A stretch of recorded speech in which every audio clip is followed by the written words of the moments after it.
অতি সাম্প্রতিক ঘটনা। সুপ্রিম কোর্ট নাকি রায় দিয়েছে যে দিল্লি ও দিল্লি সংলগ্ন অঞ্চল থেকে পথ কুকুরদের তুলে নিয়ে গিয়ে শেল্টারে রাখতে হবে।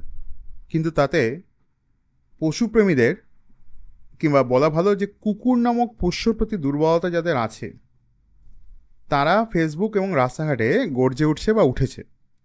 এই প্রসঙ্গে আমার বক্তব্য কি বলবো, আমার জীবন থেকেও কিছু ঘটনা বলবো। তবে সেই মন্তব্য ও ঘটনায় যাওয়ার আগে বলে দিই যে তুমি শুনছো বিশুর বকবক, তোমার মনের সাগর তীরে আমার কথার ঢেউ। তোমার সঙ্গে আমি পডকাস্টার বিশ্বজিৎ গঙ্গোপাধ্যায়। একদম ছোটবেলা থেকে শুরু করি। ছোটবেলায় মামার বাড়িতে কুকুর পোষার ঝোঁক ছিল। সে ধরো একটা করে কুকুর পুষতো, তারা 10 বছর বা 12 বছর বাঁচত, তারপর মারা যেত, তারপর আবার একটা কুকুর কেনা হতো, তাকে বড় করা হতো। এবার আমি ছোটবেলাতে কিন্তু কুকুর খুব ভালোবাসতাম, খুবই। আমি ধরে নাও যখন মামার বাড়িতে যেতাম, তো প্রচুর সময় আমি কুকুরদের সঙ্গে কাটাতাম, তাদেরকে আদর করতাম, তাদেরকে খেতে দিতাম এক এক সময়। তো একবার কি হলো, একবার আমি মামার বাড়িতে গেছিলাম এবং সেখানে একটা অ্যাসোসিয়েশন কুকুর, বেশ বড় সড়ো সেই কুকুরটা ছিল। তো সেই কুকুরটা কোনো একটা কারণে তাকে বারান্দায় আটকে রাখা হয়েছিল। তো এবার আমি তো গেছি, আমার কুকুর ভালো লাগে, আমি সেই কুকুরটাকে আদর করতে গেছি। এবার ধরো বারান্দায় রেলিং ছিল, এবার সেই রেলিংয়ের ভেতর দিয়ে আমি ভেবেছি যে হাত গলিয়ে আমি কুকুরটাকে আদর করব। এবার কুকুরটা যে বদমেজাজি বা কুকুরটা যে আমার ক্ষতি করতে চায়, আমার কিন্তু একবারও সেটা মাথায় আসেনি। তো আমি যথারীতি হাতটা গলিয়েছি কুকুরটাকে আমি আদর করব বলে। এবার সেই অবস্থায় কুকুরটা আমাকে ঘ্যাঁক করে একদম কামড়াতে এসছে। এবার আমার হাতটাতে পশুটার উদ্দেশ্য ছিল যে একদম ভালো রকমভাবে দাঁত বসিয়ে দেবে, এবং সেটা যদি সে করতো তাহলে আজকে আমার আঙুলগুলো, ডান হাতে আঙুলগুলো আজকে আর আস্ত থাকতো না। তো শরীরের তো একটা প্রতিবর্তক ক্রিয়া থাকে। আমি স্বাভাবিকভাবেই যখন কুকুরটা আমায় কামড়াতে আসছে, বা ধরো মুখটা হাঁ করেছে আমাকে কামড়াবে বলে, আমি হাতটা সরিয়ে নিচ্ছি। পুরো ঘটনাটাই ঘটছে ফ্র্যাকশন অফ এ সেকেন্ডের মধ্যে। এবার সেই মুহূর্তে যখন আমি হাতটা পেছনে সরিয়ে নিচ্ছি, আর কুকুরটা ততোধিক দ্রুততার সঙ্গে আমার হাতটা কামড়াবেই বলে এগিয়ে এসছে, তো আমি হাতটা রেলিং থেকে কোনো রকমে বের করে নিয়েছিলাম, রেলিংয়ের ভেতর থেকে। কিন্তু কুকুরটা একদম যে ব্যর্থ হয়েছিল বলা যায় না।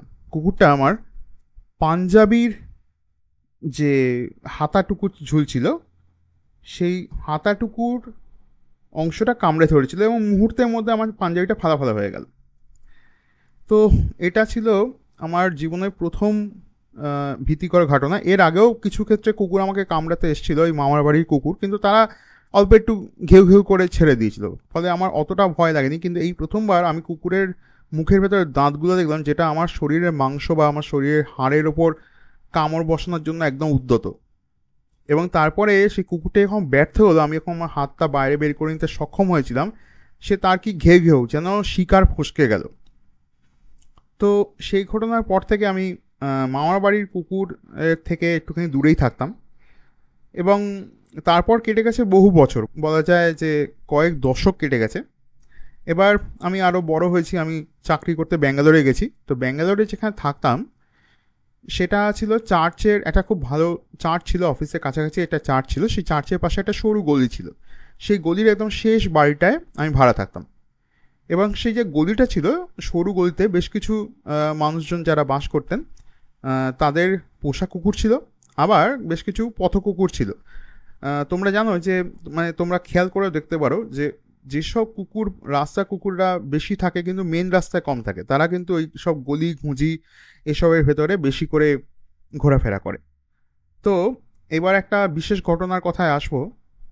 আমার বাবা, আমি যখন ব্যাঙ্গালোরে ছিলাম তখন থেকেই গুরুতর অসুস্থ ছিলেন, এবং তারপর একদিন রাত্রিবেলা মা আমাকে ফোন করলো হঠাৎ করে, তো করে বললো যে আমার বাবা মারা গেছেন, বাবা নেই পৃথিবীতে। তো বুঝতেই পারছো, মানুষের বাবা বা মা বা এই ধরনের নিকটাত্মীয় যারা আছেন, তারা যখন চলে যান তখন একজন মানুষের মানসিক অবস্থাটা কি হতে পারে। তো আমি সেই সময় রাস্তার কুকুরগুলোর হাত থেকে একটুখানি মানে ডিস্টার্বড ছিলাম। আমার খুব ভয় লাগতো যে কারণ আমি যখন রাত্রিবেলা অফিস থেকে ফিরতাম, তো কুকুরগুলো কীরকম যেন ঘেউ ঘেউ করে মাঝে মধ্যে তাড়া করার ভঙ্গিতে তেড়ে আসতো আমার দিকে। আর এত সরু গলিটা ছিল যে তাদেরকে পাশ কাটিয়ে যাওয়াটা ভীষণ ভীষণ সমস্যা ছিল। তো আমি সেই কুকুরগুলোর কথা ভেবেই আমি বাড়িওয়ালাকে বলেছিলাম যে আমায় তো ভোরবেলা মানে ফ্লাইট ধরতে হবে, তো আপনি একটু আমাকে জাস্ট রাস্তার মোড় পর্যন্ত ছেড়ে দিয়ে আসতে পারবেন এত রাতে, কারণ এই কুকুরগুলো তো ছাড়া আছে। তো বাড়িওয়ালাও প্রচণ্ড মানবিক ব্যক্তি, বাড়িওয়ালা সবটুকু শুনে সেই কন্নড় বাড়িওয়ালা আমার মুখের সামনে দরজাটা বন্ধ করে দিলেন যে তিনি পারবেন না। তো অগত্যা আমি আর কী করি, আমি মালপত্র গুছিয়ে, এবং যেহেতু বাবা মারা গেছে তো আর মানে মানে কোনো সাধারণ সাদামাটা ঘটনা নয়, যা রীতিনীতি সব কিছু মেনে নিয়ে অন্তত বেশ কয়েক সপ্তাহ তো বাড়িতে থাকতেই হবে। তো যেগুলো নিয়ম সেগুলো তো মানতে হবে, করে তারপরে আমি আবার অফিসে ফেরত আসবো, ব্যাঙ্গালোরে ফেরত আসবো। তো সেই অবস্থা আমি বাড়ি থেকে গলিটাতে বেরোলাম, এবং যে মুহূর্তে ধরো গলি থেকে আমি কয়েক পা এগিয়েছি,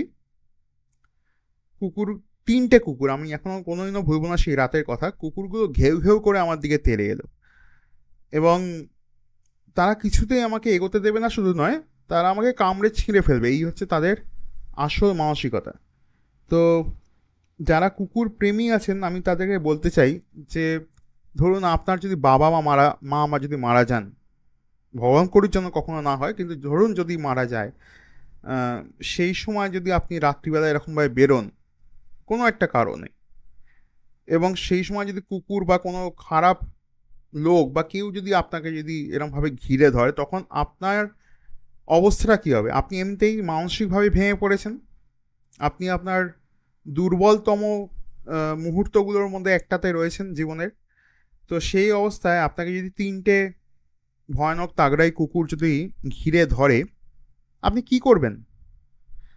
তো আমার সেই সময় যে অবস্থা, আমি কিছুতেই এগোতে পারছিলাম না, এবং কুকুর তিনটে ওই সরু গলিটাতে দাঁড়িয়ে আমাকে কামড়াবে এরকম একটা উদ্যত। তো আমার তখন জানি না আমার ভেতরে ঠিক কী ভর করেছিল, আমি দেখলাম আমার যেতেই হবে, আর যা হয় হবে।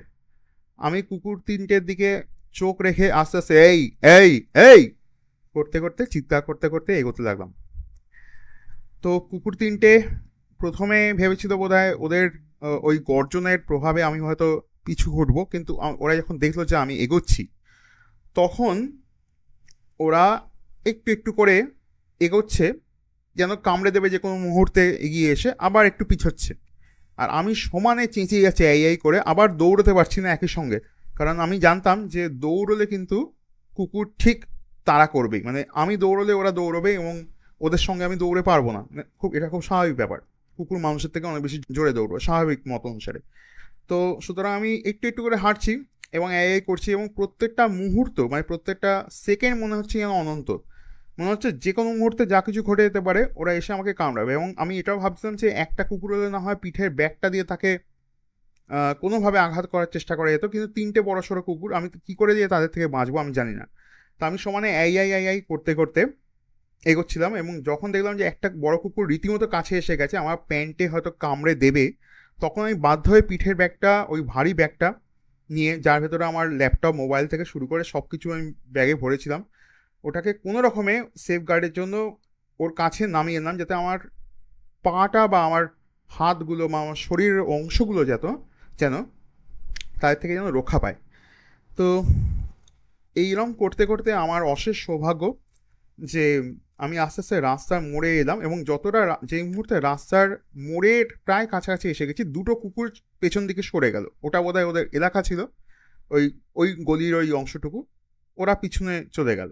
একটা কুকুর ছিল মহাবদ, তো সেই কুকুরটা কিন্তু আমার কাছে রাস্তার মোড় পর্যন্ত এসেছিল, এবং তখন যখন রাস্তার মোড়ে এসেছিল, এবং সৌভাগ্যক্রমে রাস্তার মোড়েও অন্য সময় অনেক কুকুর আমি দেখেছি, বড় সড়ো কুকুর, সেগুলো তখন ছিল না। তো সেই কুকুরটা কিন্তু অনেকক্ষণ ধরে আমায় দাঁড়িয়েছিল, যেন কোনো রকমে যদি আমি একটু অন্যমনস্ক হয়ে যাই, ও হয়তো এসে আমায় কামড়ে দেবে। তো তারপরে সৌভাগ্যক্রমে আমি ক্যাব বুক করেছিলাম, তো ক্যাব চলে এলো, তারপর আমি গাড়িতে উঠে পড়লাম। এবং গাড়িতে যখন উঠে পড়েছি তখন কুকুরটা সে কি গর্জন, যে সে যে আমাকে ক্ষতি করতে পারলো না সেটার জন্য তার প্রচণ্ড গর্জন।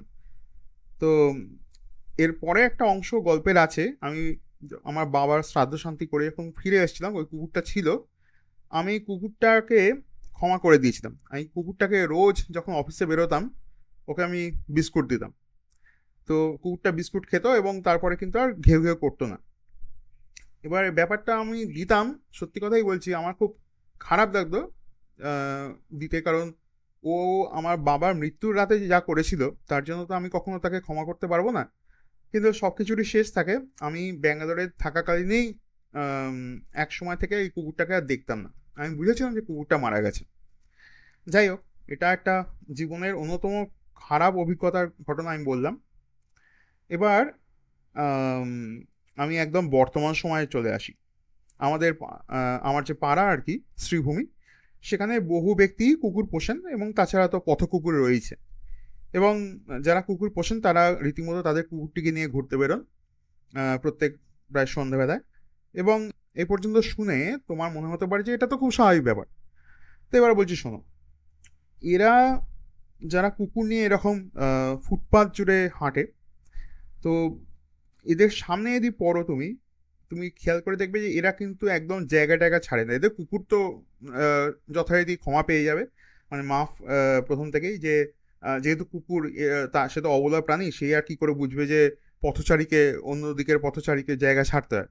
তো এরা এরমভাবে হেঁটে যাবে এবং তোমাকে ফুটপাথ থেকে নেমে যেতে হবে। এবার শ্রীভূমি এমন একটা জায়গা যেখানে প্রচণ্ড পরিমাণ গাড়ি বেড়ে গেছে এবং এখন এমন কিছু অভদ্র লোকজন তৈরি হয়েছে যারা যেখানে সেখানে গাড়ি অনন্তকাল ধরে পার্ক করে রেখে দেবে।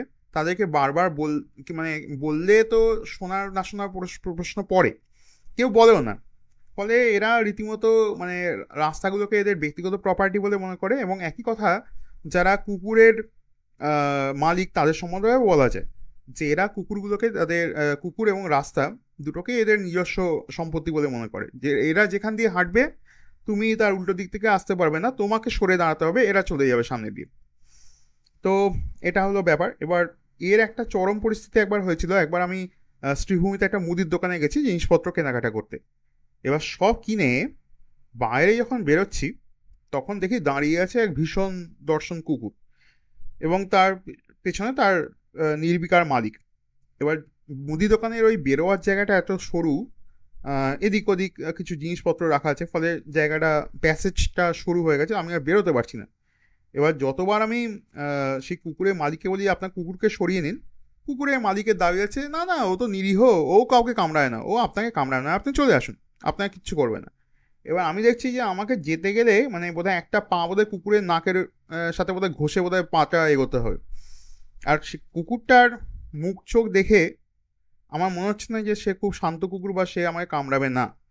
এবং সে ততক্ষণে অল্প অল্প করে একটা গর্জনের মতো শুরু করে দিয়েছে, গড় গড় করে। তো সেই পরিস্থিতিতে আমি একদম তার নাকের ডগা দিয়ে নাকি পা এবং শরীর সব কিছু বের করে নিয়ে যাবো এবং ও আমায় কামড়াবে না। হ্যাঁ, তো এইরকম অদ্ভুত মানসিকতার লোকজন আপনি ফেসবুকে প্রচুর দেখতে পাবেন। আপনি যেই দেখবেন যে কুকুরের বিরুদ্ধে কিছু বলছেন তারা আবার আপনাকে আক্রমণ করবে। হ্যাঁ, তারা কুকুরের প্রেমে অন্ধ এবং তারা মনে করে যে পৃথিবী কোনো কুকুর কামড়াতে পারে না। তো শেষ পর্যন্ত এটা হলো, আমি তো বেরোবো না, মানে আমি ওরকম রিস্ক নেবই না। লাস্টে যেটা হলো যে দোকানদার যিনি ছিলেন তিনি আমার পক্ষ নিয়ে বলেন যে আপনারই বা এত কি আছে, আপনি কুকুরটাকে পেছনে সরান, নইলে ইনি তো বেরোতে পারছেন না, আপনি তো আমি তো বলছি না যে আপনি দোকান থেকে চলে যান, আপনি পেছনে একটু সরিয়ে নিন, ইনি বেরিয়ে যান, তারপর আপনি আবার দোকানের ভেতর ঢুকে আসুন। বলতে যিনি কুকুরের মালিক তিনি নিতান্ত অনিচ্ছা সত্ত্বে এবং যেন আমি বা দোকানদার যেন কি যেন একদম অদ্ভুত যেন দাবি করে ফেলেছি, তিনি কুকুরটাকে শেষ পর্যন্ত একটুখানি পেছনে সরিয়ে নিলেন, তারপর আমি বেরিয়ে গেলাম। তো সুতরাং এই হচ্ছে কুকুরের উপদ্রব। তো আমি মনে করি দিল্লি হাইকোর্ট যদি বলে থাকে যে কুকুরদেরকে, পথ কুকুরদের বিশেষ করে শেল্টারে রাখা উচিত, কোনো একটি নিরাপদ আশ্রয় বা পশুদের জন্য নির্দিষ্ট আশ্রয় যদি রাখা উচিত, এরকম কিছু বলে থাকে, তো আমি মনে করি রায়টা যথাযথ এবং রায়টা আংশিক, কারণ এটা শুধু দিল্লির জন্য লাগু হলে হবে না। দেশের সমস্ত মেট্রো সিটিতে কুকুরের উৎপাত যথেষ্ট। বিশেষ করে আমি দেখেছি যে কলকাতা এবং ব্যাঙ্গালোরে বিশেষ করে এখানকার কিছু পশুপ্রেমী একদম ভীষণ উগ্র। মানে এদের মানে কুকুরের প্রতি প্রেমটার মাধ্যমে এরা এক ধরনের উগ্র ভাব জাগিয়ে তোলে, যে এটা এক ধরনের গুন্ডামি, যে আমার কাছে কুকুর আছে মানে এটা আমার এক ধরনের ক্ষমতার প্রদর্শন, যে তোমার কাছে কুকুর নেই, আমার কাছে কুকুর আছে, আমি কুকুর দিয়ে তোমাকে তাড়া করাবো, তোমাকে হ্যারাস করব, এইরকম একটা ব্যাপার। তো কুকুর শুধু নিরাপত্তার ব্যাপার না। আর আরেকটা কথা হচ্ছে যে যারা কুকুর পুষতে চান, এবার প্রশ্নটা হচ্ছে তাদের কি অধিকার নেই? উত্তর হচ্ছে হ্যাঁ, অবশ্যই। আপনার বাড়িতে যদি জায়গা থাকে, আপনি কুকুর পুষুন, গন্ডার পুষুন, ডাইনোসর পুষুন, এটা আপনার ব্যক্তিগত ব্যাপার, ঠিক আছে? সেটা নিয়ে যদি বন্যপ্রাণী দপ্তরের যদি আপত্তি না থাকে, আমারও কোনো আপত্তি নেই। আপনি আপনার বাড়িতে গন্ডার, হাতি, কুকুর যা ইচ্ছে পুষতে পারেন। তো সুতরাং সেটা আমার কিছু বলার নেই। কিন্তু আপনি যদি বাইরে বেরোন, অর্থাৎ রাস্তা দিয়ে একবার যদি বাইরে বেরোন, তখন কিন্তু মাথায় রাখবেন যে সেটাতে পাড়ার অন্য লোকের অসুবিধা হতে পারে। আপনি অবশ্যই বাইরে বেরোনোরও একটা সময় থাকে। আপনি ধরুন যদি ভোরবেলা কুকুরকে মর্নিং ওয়াক করতে নিয়ে যান, আমার মনে হয় না কারোর কোনো সমস্যা থাকবে বলে, কারণ সকালবেলা একদম সাত সকালে মানুষজন রাস্তাতে কমই থাকে। কিন্তু আপনি যদি সন্ধ্যেবেলা বেরোন, আপনি যদি অফিস টাইমে যদি কুকুর নিয়ে বেরোন, তাতে এবং সেই সময় যদি আশেপাশে প্রচুর লোক যদি হাঁটাচলা করে, আর আপনার কুকুর যদি এই ধরনের একটু বেশ বড় সড়ো চেহারার, মানে ভয় ধরানোর বা ভয়ের উদ্রেক করা প্রাণী হয়, তখন কিন্তু মানুষজনের সমস্যা হবে। অর্থাৎ মাথায় রাখবেন যে শখ আপনার, কিন্তু তার দায়টা গোটা পাড়া নেবে না, এটা হয় না। আপনার যদি শখ হয়, আপনি আপনার নিজের যে যে সীমার মধ্যে আপনার সম্পত্তি, আপনি তার ভেতরে আপনার শখ মেটান, আমাদের কারোর কিচ্ছু বলার নেই। কিন্তু গোটা পাড়াটা আপনার সম্পত্তি নয়, খুব পরিষ্কার কথা। গোটা পাড়া বা সরকারি রাস্তাগুলো আপনার সম্পত্তি নয়। সুতরাং আপনি আর আপনার কুকুর হাঁটবেন বলে জনগণ হাঁটতে পারবে না, তাদের আপনার কুকুরের ভয়, সেটা কিন্তু হয় না। তো সেটা মাথায় রাখবেন। আর আরেকটা কথা শেষ করার আগে বলি, সেটা হচ্ছে ফেসবুকে তো বিভিন্ন ধরনের উজবুক থাকে এবং তাদের সংখ্যা, তাদের আহ, আহ, মানে বিরক্তিকর এবং যুক্তিবিহীন কথাবার্তার পরিমাণ দিনকে দিন বাড়ছে। তো ফেসবুকে এখন কিছু লোক এরম বলছে যে কুকুরের বিরুদ্ধেই কেন রায়, তাহলে তো দেশে এত ধর্ষক আছে যারা ধর্ষণ করে পার পেয়ে যাচ্ছে, তাহলে বা এই ধরনের লোকজন আমাদের সমাজে ঘুরে বেড়াচ্ছে, আমাদের রাস্তাঘাটে ঘুরে বেড়াচ্ছে, তাহলে কেন নিরাপদ শেল্টারে নিয়ে যাওয়া হচ্ছে না? এবার আমি একটা কথা বলি ধরো তুমি হাঁটতে বেরিয়েছো, এবার হাঁটতে হাঁটতে তুমি দেখছো যে তোমার পাশ দিয়ে একটা কুকুর চলে গেল। এবার তুমি সেটা কী করে বুঝলে একটা কুকুরের অবয়ব আছে, তাই না? একটা কুকুরকে দেখলে তুমি যদি অন্ধ না হও, তাহলে তুমি নিশ্চয়ই তার অবয়বটা দেখে, আহ, তার গর্জন শুনে তুমি নিশ্চয়ই বুঝতে পারবে যে এটা একটা কুকুর, তাই না? কুকুর কেমন দেখতে আমরা কম বেশি সবাই জানি। একটা কুকুরকে নিশ্চয়ই গরিলার মতো দেখতে হয় না, হাতির মতো দেখতে হয় না, কুকুরকে কুকুরের মতোই দেখতে হয়, ঠিক আছে? তা আমার একটা কথা হচ্ছে যে যে ধর্ষক, সে কি গলায় কোনো ট্যাগ ঝুলিয়ে ঘোরে যে সে ধর্ষক, বা সে কি কোনো মানে ধরো ধরো তার টি শার্টে কি লেখা থাকে যে সে ধর্ষক, এরকম কিছু লেখা থাকে?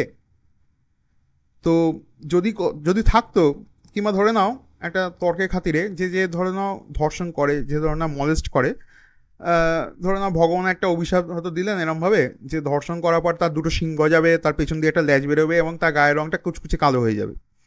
তখন আমরা আইডেন্টিফাই করতে পারবো যে আচ্ছা এ কিছু করেছে, এই যে রাস্তা দিয়ে এই যে যাচ্ছে, এ একসময় মানুষ ছিল, কিন্তু যেহেতু সে কোনো বৃদ্ধকে, কোনো শিশুকে বা কোনো কোনো মহিলাকে সে যৌন নিপীড়ন করেছে, সেই জন্য তার শরীরে চেঞ্জ হয়েছে। কী চেঞ্জ হয়েছে না, দুটো শিং বেরিয়েছে, একটা লেজ বেরিয়েছে, গায়ের রং কালো হয়ে গেছে বা অন্য কোনো পরিবর্তন হয়েছে, যার জন্য তাকে আইডেন্টিফাই করা যাচ্ছে, তাকে চেনা যাচ্ছে যে আচ্ছা এ হচ্ছে ধর্ষক, ঠিক আছে? তখন যদি সুপ্রিম কোর্ট রায় দিত যে সমস্ত ধর্ষককে রাস্তায় চলতে দেওয়া যাবে না, তাদেরকে জেলে রাখতে হবে আর কি, তো তখন সেটা মানা যেত। কিন্তু একজন মানুষ, ধরা যাক সে শুধু ধর্ষক না, সে ধরো না খুনি, সে ধরো না চোর, সে ধরো না পকেট মার, সে যদি রাস্তায় তোমার পাশ দিয়ে চলে যায়, তুমি কি করে দেখে বুঝবে তাকে? তুমি কি ধর্ষককে জাস্ট তার চোখ মুখ দেখে, তার বেশভূষা দেখে তুমি আইডেন্টিফাই করতে পারবে? পৃথিবীর সমস্ত ধর্ষককে তুমি আইডেন্টিফাই করতে পারবে যে যে তোমার আশপাশ দিয়ে হেঁটে যাচ্ছে, যে এই লোকটা কোনো কোনো বাচ্চা মেয়ের সাথে অসভ্যতা করেছে বা কোনো মহিলাকে একা পেয়ে উত্ত্যক্ত করেছে, তুমি তাদের আইডেন্টিফাই করতে পারবে? সেটা তো একমাত্র কোর্টেই প্রমাণ হবে। আর কোর্টে যদি কখনো প্রমাণ হয় বা পুলিশ যদি তথ্য প্রমাণ জোগাড় করে যদি প্রমাণ করতে পারে, তখন যদি আইন যদি নিরপেক্ষ হয় তখন তাদের সাজা হবে। ঠিক আছে? সুতরাং কুকুরের ক্ষেত্রে যে রায়টা দেওয়া যায় পথ কুকুরের ক্ষেত্রে, সেটা কিন্তু সব ক্ষেত্রে ধর্ষকের ক্ষেত্রে অত সোজা নয় রায়টা দেওয়া। তো দোষ প্রমাণ হলে নিশ্চয়ই ভারতীয় আইন অনুসারে বা পৃথিবীতে বিভিন্ন দেশে যা যা আইন আছে ধর্ষকদের বিরুদ্ধে বা ধর্ষণের বিরুদ্ধে, সেগুলো লাগু হবে। আর যদি দোষ প্রমাণ না হয় তাহলে সে বিচারাধীন থাকবে। তো যতদিন না বিচার হচ্ছে তাকে হয়তো পুলিশ হেফাজতে রাখা হবে, বা সে তখন হয়তো জামিনে ছাড়া পাবে, ইত্যাদি ইত্যাদি। তো সুতরাং কুকুরের সঙ্গে ধর্ষকদের এরকমভাবে তুলনা করাটা অনুচিত। তো এই হলো ব্যাপার। আমি আমার মতামতটা জানালাম। এবার এখন আমি একটু আগে ফেসবুকে স্ক্রল করতে করতে দেখছিলাম যে হয়তো কোর্টের রায় পুনর্বিবেচনা করা হতে পারে, কারণ আমি জানি কুকুর প্রেমীদের তো ক্ষমতা বিশাল। অনেকে হয়তো অনেক কুকুর প্রেমী হয়তো হুট করে বলবে এবার যে না, সিদ্ধান্তটা অন্যায় হয়েছে, এর ভেতরে কিছু রাজনৈতিক নেতার স্বার্থ বা সমর্থন থাকতে পারে। সুতরাং কোর্ট হয়তো আবার পুনর্বিবেচনা করলো, দেখা গেল হয়তো পথ কুকুরদের কে হয়তো সরানো হলো না, দিল্লিতে হয়তো ব্যাপারটা আবার আগের মতো পরিস্থিতি তৈরি হয়ে গেল। কিন্তু সেটা ক্ষেত্রে আমি একটাই কথা বলবো যে পৃথিবীতে সবাই কী ভাবে সেটা অনুসারে আমার রায় বা আমার সিদ্ধান্ত সবসময় প্রভাবিত হতে পারে না। আমি একজন স্বাধীন দেশের স্বাধীন নাগরিক। তো আমি নিজে কুকুর দেখে ভয় পেয়েছি, কুকুরের দ্বারা ভয় পেয়েছি, আমার জীবনের ঘটনাগুলো একটা দুটো তো বললাম। তো সুতরাং বুঝতেই পারছো যে কুকুরের প্রতি যে আমার মনোভাব, বিশেষ করে রাস্তা কুকুরের প্রতি যে আমার মনোভাব, সেটা খুব একটা ভালো নয়। সুতরাং আমার কিছুই যায় আসে না যে সুপ্রিম কোর্ট কী বললো বা ফেসবুকের বেশিরভাগ জনগণ কী বললো। ফেসবুকের এবং সুপ্রিম কোর্টে এবং ভারতের কোটি কোটি জনগণ যদি মনে করে যে তারা কুকুরপ্রেমী, তারা হতেই পারে, তাদের গণতান্ত্রিক অধিকার আছে। ঠিক একইভাবে আমার গণতান্ত্রিক অধিকার আছে যে পথ কুকুর এবং এমনি কুকুরদের থেকে দূরে থাকা। কুকুর হয়তো মানুষের কিছু ক্ষেত্রে ভালো কুকুর অবশ্যই হয়, সব কুকুর যে খারাপ তা নয়। সেটা যে মালিক তার সাথে কুকুরের সম্পর্কের ব্যাপারটা সম্পূর্ণ তাদের ওপর নির্ভরশীল। কিন্তু আমি শুধু চাইবো যে আমি কুকুর পছন্দ করি না খুব একটা বেশি, তো কুকুরের থেকে আমি দূরে থাকতে চাইবো। এবং বিশেষ করে রাত্রিবেলা যখন আমি বাড়ি ফিরি, বিশেষ করে যখন কোনো নির্জন গলির ভেতর দিকে বাড়ি ফিরি, তখন আমি ভূতের ভয় অতটা পাই না, কিন্তু আমি ডেফিনেটলি রাস্তায় কুকুরদেরকে খুব ভয় পাই এবং তাদেরকে এড়িয়ে যাওয়াটা আমার কাছে ভীষণভাবে সবসময় চ্যালেঞ্জিং হয়ে যায়। বিশেষ করে যখন দেখি যে কুকুরটা হঠাৎ করে হয়তো বসেছিল, আমার দেখে হয়তো ঘেউ ঘেউ করে উঠলো, বা হয়তো আমার কাছে হঠাৎ করে চলে এলো একটা কামড়ানোর ভঙ্গি নিয়ে, তো সেইটা আমার কাছে ভয় এবং বিরক্তি দুটো সমন্বয়। তো সেই জিনিসটা যদি সম্পূর্ণ নির্মূল করা যায় তাহলে আমি খুব খুশি হব। আজকে এই পর্যন্তই। তুমি শুনছিলে বিশুর বকবক। আমি চেষ্টা করব, আমি আসলে যথেষ্ট ব্যস্ত হয়ে পড়েছি, আমার শরীরটা যে সবসময় ভালো থাকে তা নয়। আমি চেষ্টা করব যে আবার একটা এপিসোড নিয়ে আসতে। যদি একজনও আমার এই এপিসোড শুনে থাকো, তাকে আমি শেষ করার আগে একটাই কথা বলবো যে আমার এই এপিসোডটা হচ্ছে আনস্ক্রিপ্টেড, অর্থাৎ আমি অন্য সময় খুব ভাবনা চিন্তা করে খুব ভালোভাবে উচ্চারণ করে এক একটা করে এপিসোড লাইভ করার চেষ্টা করি। আজকের যে এপিসোডটা সেটা কিন্তু আনস্ক্রিপ্টেড। আমি যে পুরোটা যে দেখে দেখে পড়ছি তা নয়, আমি কিছু জাস্ট পয়েন্টার্স লিখে সেগুলোকে নিয়ে বলার চেষ্টা করছি। আর এইরকমই করব, কারণ তুমি বুঝতেই পারছো যে একটা একটা করে এপিসোড আমি যে রেকর্ডিং করি, তার আগে তো আমাকে লিখতে হয়, তারপরে রেকর্ডিং করি, তারপর সে এডিট করি, তার সঙ্গে আবার ইউটিউব কভার বানাতে হয়। তো এত কিছু করে লাইভ করার পরে দেখি যে হয়তো 5 জন লোক শুনেছে, বা হয়তো 10-15 জন লোক শুনেছে। অন্যদিকে তুমি দেখবে যে বহু পডকাস্টার আছেন, তাদের প্রত্যেকটা এপিসোডে তাদের হাজার হাজার ভিউজ, এরকম কিন্তু হয়। বহু পডকাস্টার আছেন, বহু অডিও স্টোরি চ্যানেলের লোকজন আছেন, তাদের গল্পে হাজার হাজার ভিউজ। তো সুতরাং কষ্ট করে খেটে যদি দেখি যে হ্যাঁ প্রচুর লোক শুনছে, তাহলে একটা পডকাস্ট করা বা একটা এপিসোড ভালো করে এডিট করে খেটে করে বানানোটা পোষায়।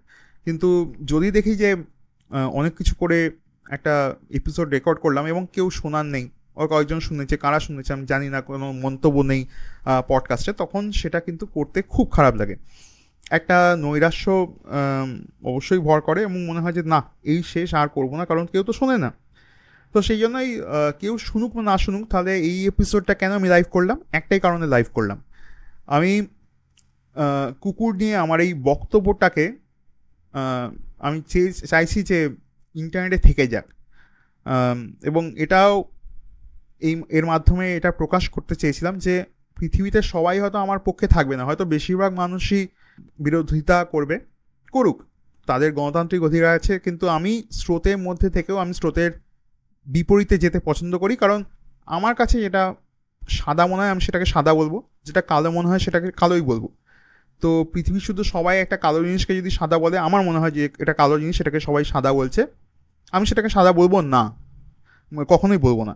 তো আমি কালোকে কালো বলবো, সাদাকে সাদা বলবো, ধূসরকে ধূসর বলবো। তো এইটুকু বলেই আজকে রাখলাম। আবারও যদি সময় সুযোগ হয় আমি ফিরে আসবো আরও একটা এপিসোড নিয়ে, সঙ্গে থেকেও যদি ইচ্ছে হয়। তুমি শুনছিলে বিশুর বকবক, তোমার সঙ্গে আমি পডকাস্টার বিশ্বজিৎ গঙ্গোপাধ্যায়। সবাই ভালো থেকো।